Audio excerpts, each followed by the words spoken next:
Welcome to a tour of Tokyo in 1950, a city caught between devastation and rebirth, where the embers of war still smoldered beneath the foundations of a nation struggling to find its footing once again. Just 5 years after the end of World War II, Tokyo stood as one of the most extraordinary examples of human resilience in modern history. Once the proud capital of an empire, it had been reduced to rubble by relentless firebombing campaigns that left over half the city in ashes. Yet by 1950, this phoenix was already beginning to stir, its people determined to rebuild not just their city, but their entire way of life. Today, using advanced AI technology, we've transformed rare photographs, paintings, and archival footage from this pivotal era into photorealistic scenes that will transport you back 7 decades. You'll witness a city of stark contrasts, where American occupation forces drove past families living in makeshift shanties, where black markets thrived in the shadows of emerging democratic institutions, where kimonos walked alongside Western suits on streets that were being literally reimagined day by day. Our journey will culminate in exploring the moment that would define Tokyo's and Japan's dramatic transformation from defeated empire to economic miracle. But first, let us step into the streets of 1950, where every corner tells a story of survival, adaptation, and unwavering hope. Block 1, Ginza. The heartbeat returns. This is Ginza, Tokyo's most famous commercial district, and in 1950, it presented a jarring tableau of destruction and determination. Where once gleaming department stores and elegant boutiques had lined wide boulevards, now stood a patchwork of hastily constructed wooden buildings, their weather-beaten facades a far cry from the pre-war splendor. The Hattori Clock Tower, one of the few structures to survive the bombings, rose above the landscape like a lone sentinel, its clock face still keeping time for a city that refused to stop moving forward. Around it, merchants had set up shop in whatever structures they could cobble together: corrugated metal sheets, salvaged lumber, even repurposed military materials. The streets buzzed with an eclectic mix of humanity. American GIs in crisp uniforms strolled past street vendors selling everything from roasted sweet potatoes to black market cigarettes. Japanese businessmen in worn suits hurried between makeshift offices, while women in traditional kimono, increasingly rare as Western clothing became more practical and available, navigated the uneven sidewalks. Children darted between the crowds, many of them war orphans making their living as shoeshine boys or newspaper sellers. The air carried a mixture of charcoal smoke from street food stalls, the acrid smell of construction dust, and the occasional waft of expensive American cigarettes. At night, the district came alive with a different energy. Jazz music drifted from basement clubs, neon signs flickered tentatively to life, and the famous _0_ girls in their bright lipstick and Western dresses worked the streets, catering to occupation soldiers. Today, Ginza stands as one of the world's most expensive shopping districts, a glittering canyon of luxury brands and architectural marvels. The Wako department store, rebuilt on the site where the Hattori Clock Tower still stands, remains an icon. But beneath the polished marble and designer boutiques, the spirit of those determined 1950s entrepreneurs who rebuilt from nothing still pulses through every transaction. Block 2, Ueno Station, gateway of desperation and hope. This is Ueno Station, and in 1950 it served as both a transportation hub and an open-air theater of human desperation. The grand Beaux-Arts station building, scarred by war but still standing, disgorged thousands of travelers daily, but many had nowhere to go. The station's vast underground passages and the plaza outside had become an informal city unto itself, housing an estimated 2,000 homeless men, women, and children. These were the _0_ war orphans, demobilized soldiers with no homes to return to, displaced families from the countryside seeking work in the capital. Makeshift shelters constructed from cardboard, wood scraps, and American military blankets created a labyrinth beneath the station's arches. Here, entire families slept side by side with strangers, sharing the warmth of communal fires in metal drums. Street vendors sold rice balls and miso soup from portable carts, accepting whatever currency people had: yen, occupation scrip, or traded goods. The black market thrived here, dealing in everything from rationed rice to American chocolate bars, penicillin, to silk stockings. Yet amid this poverty, you could witness extraordinary dignity. Women washed clothes in public fountains, keeping their families as clean as circumstances allowed. Men in tattered military uniforms stood in long queues at makeshift employment offices, hoping for a day's labor. Children attended informal schools run by volunteer teachers in the corners of the plaza, learning to read and write on scraps of newspaper. The soundscape was cacophonous, steam locomotives hissing and clanging, vendors shouting their wares, babies crying, the shuffle of thousands of feet, and periodically, the whistle of a train that might carry someone to a better future. The smell was less romantic. Unwashed bodies, coal smoke, cheap tobacco, and the persistent odor of poverty that no amount of dignity could mask. Today, Ueno Station stands as a gleaming transportation hub, its plaza a beautifully landscaped space leading to museums and Ueno Park. The homeless have long since been relocated, the black markets dismantled, but older Tokyo residents still remember the Quote One as a symbol of an era when the city's future hung in the balance, and survival itself was an act of defiance. Block 3, Sumida River, the lifeline through ruins. This is the Sumida River, Tokyo's ancient waterway that had witnessed centuries of history, and in 1950, it flowed through a landscape of almost incomprehensible destruction. The river's banks, once lined with temples, shops, and wooden houses, now stretched as vast open spaces where rubble had been cleared, but little had yet been rebuilt. The famous bridges, Ryogoku, Azumabashi, Kototoi, had been hastily repaired or reconstructed with temporary materials, their wartime scars still visible. From these bridges, you could gaze out at a cityscape that looked as if a giant hand had swept across it, leaving only scattered structures standing amid endless emptiness. The river itself had become a vital artery for Tokyo's reconstruction. Barges laden with construction materials moved up and down constantly. Timber from the mountains, steel from reopened mills, cement from factories struggling back to life. Fishermen still worked the waters despite pollution from the war, their catch often the only source of protein for families who couldn't afford the black market prices. Along the riverbanks, shantytown settlements had sprouted. These weren't the organized homeless colonies of Ueno, but more permanent structures, families who had claimed empty land and built homes from whatever they could salvage. Corrugated iron, charred timber, American ration crates, all became building materials. Women washed clothes on the riverbanks,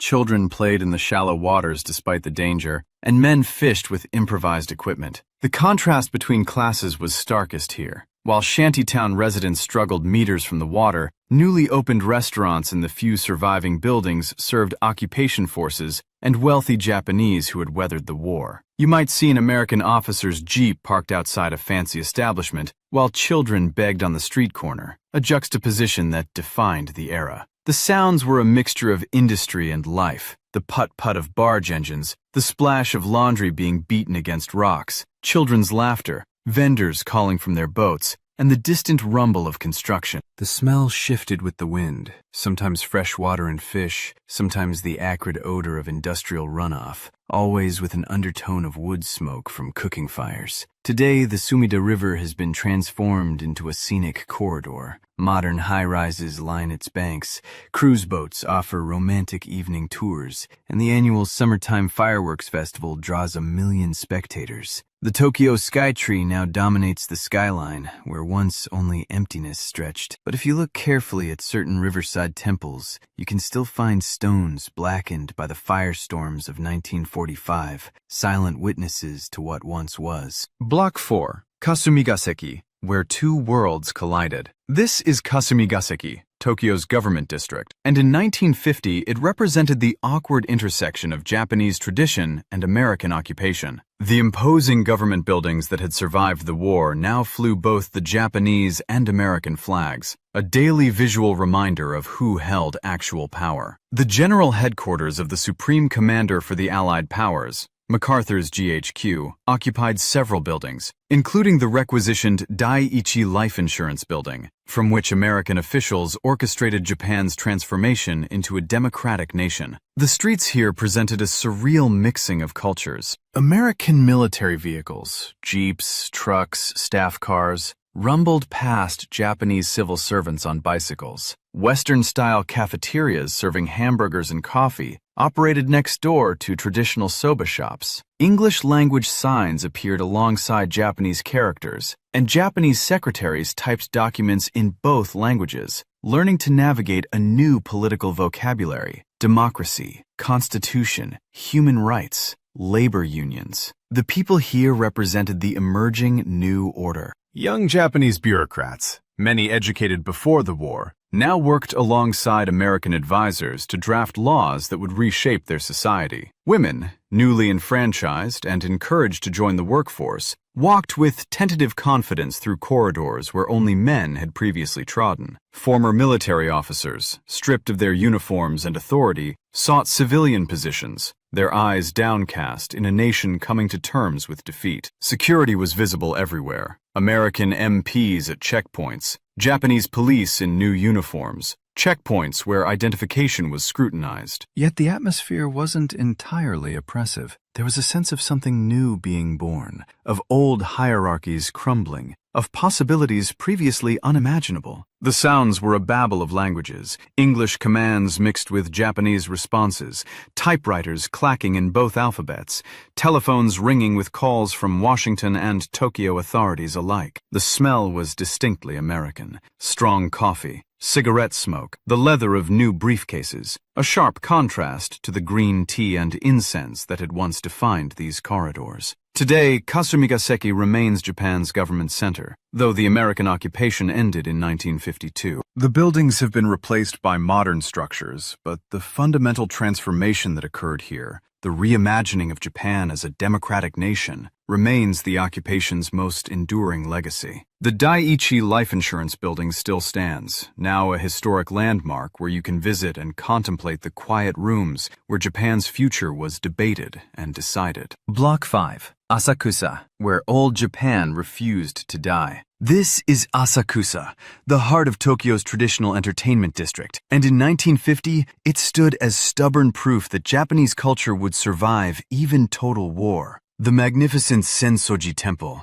Tokyo's oldest Buddhist temple, had been rebuilt quickly after its destruction in the firebombing. Its reconstruction a priority that spoke to the Japanese people's need for spiritual continuity. Pilgrims still approached through the Kaminarimon Gate, though the giant paper lantern was a modest replacement for the pre-war original. The Nakamise shopping street, traditionally lined with vendors selling traditional crafts and sweets, had been resurrected in makeshift form, its stalls cobbled together from salvaged materials, but offering the same products that had been sold for centuries. But Asakusa was more than just tradition. It was also adaptation. The district's famous entertainment halls, once showcasing kabuki and traditional theater, now mixed in Western influences. Jazz clubs operated alongside rakugo storytelling venues. Movie theaters showed both Japanese and American films. The Roku Entertainment District, partially rebuilt, offered everything from legitimate theater to seedier establishments catering to occupation forces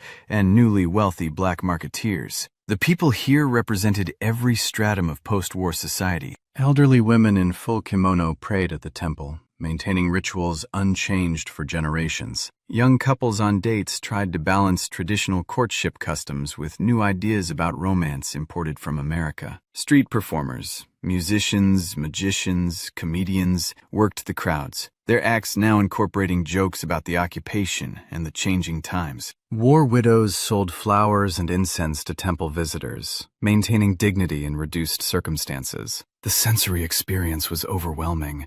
Incense smoke mingled with the smell of yakitori grilling at street stalls. The rhythmic chanting of Buddhist prayers competed with American jazz from nearby clubs. Your feet would crunch on gravel paths just as they had for centuries, but your eyes would catch flash of neon, that new technology just beginning to illuminate Tokyo's nights. At night, Asakusa revealed its dual nature most clearly. The temple precincts grew quiet and sacred, illuminated by traditional lanterns. But 100 meters away, the entertainment district blazed with electric lights, music spilling into streets crowded with people seeking escape from the hardships of daily life. Today, Asakusa remains Tokyo's traditional heart, its temple fully restored to former glory, its shopping streets now catering to millions of annual tourists. The entertainment district has been sanitized, corporatized. But if you wander the back streets at dusk, you can still catch glimpses of that 1950s spirit. Small bars, unchanged in decades, elderly shopkeepers maintaining traditions, the smell of incense drifting through the evening air. The climax. The Korean War and Tokyo's transformation, but our journey through 1950 Tokyo cannot be complete without addressing the event that would fundamentally alter the city's and nation's trajectory: the outbreak of the Korean War in June 1950. The preconditions had been building for years. Japan's economy, 5 years after surrender, remained stagnant. Inflation ravaged savings. Unemployment remained high, and many feared Japan would become a permanent dependent of American aid. The occupation's democratic reforms had created political freedoms, but not economic prosperity. Tokyo, like the rest of Japan, seemed trapped in a limbo between the destroyed past and an uncertain future. Then, on June 25, 1950, North Korean forces crossed the 38th parallel, and everything changed. Almost overnight, Tokyo transformed into the rear base for American military operations. The implications rippled through every aspect of city life. Factories that had been operating at half capacity suddenly received orders for military supplies, vehicles, uniforms, equipment, food. The port of Yokohama, Tokyo's gateway to the sea, became a massive logistics hub, ships loading and unloading around the clock. American soldiers on leave from the front flooded into the city, their dollars creating instant prosperity for businesses that catered to them. This was the Korean War boom, and it hit Tokyo like an economic tsunami. Unemployment plummeted as factories hired furiously. Wages began to rise for the first time in years. The black markets, so essential to survival just months before, began to fade as legitimate commerce became more profitable. Construction accelerated, not just rebuilding what had been destroyed, but building new structures for a new era. You could feel the shift in energy on the streets. The desperate survival mentality began giving way to cautious optimism. Workers who had been grateful for any job now began to negotiate for better wages. Businesses that had operated hand-to-mouth started planning expansions. The shantytown dwellers began moving into proper housing as the economy created opportunities. Even fashion changed. More people could afford new clothes, and Western styles became not just practical, but aspirational. The consequences extended far beyond economics. The Korean War convinced American policymakers that Japan needed to be not just democratic, but prosperous, a bulwark against communism in Asia. Investment poured in. Technology transfers accelerated, and the foundations of Japan's industrial miracle were laid. Tokyo, positioned as the command center for this transformation, became the primary beneficiary. The human cost was complex. Many Japanese had deeply ambiguous feelings about profiting from a war, especially one involving a neighboring Asian nation. The renewed American military presence meant continued occupation, delayed independence. Yet pragmatism won out. The boom offered a path forward that hadn't existed before, and Tokyo seized it. Today, historians mark the Korean War as the turning point in Japan's post-war history, the moment when survival gave way to growth, when reconstruction became expansion. Tokyo's transformation from war-ravaged capital to global metropolis truly began in those frantic months of 1950, when the factories roared back to life and hope returned to streets that had known only hardship. Conclusion. Our journey through Tokyo in 1950 reveals a city of profound contradictions, a place where ancient temples stood amid ruins, where American jazz played in the shadow of Buddhist shrines, where desperate poverty existed steps from emerging prosperity. Behind the makeshift storefronts and temporary structures, behind the survival economy and occupation checkpoints, a new Japan was being born. The Tokyo of 1950 was not yet the neon-lit megalopolis it would become, not yet the economic powerhouse that would astonish the world. But the seeds were there. In the determination of the Ginza merchants rebuilding from nothing, in the dignity of the Ueno homeless refusing to surrender hope, in the students learning English to navigate a new world order, in the workers flooding back into factories when opportunity finally arrived. The legacy of this era resonates through modern Tokyo in ways both visible and invisible. The democratic institutions debated in Kasumigaseki's occupied buildings became the foundation of modern Japanese governance. The economic structures created during the Korean War boom evolved into the keiretsu system that drove Japan's growth. The cultural resilience on display in Asakusa's rebuilt temples reflected a nation that would modernize without losing its soul. If you enjoyed this journey through Tokyo's most transformative year, please comment below and let us know what city and what era you'd like to see next. Should we explore Berlin in 1961, divided by a wall? Shanghai in 1920, a cosmopolitan fever dream? Rome in 1944, caught between liberation and occupation? Your suggestions guide our time machine. Thanks for watching, and as always, we'll see you in the past.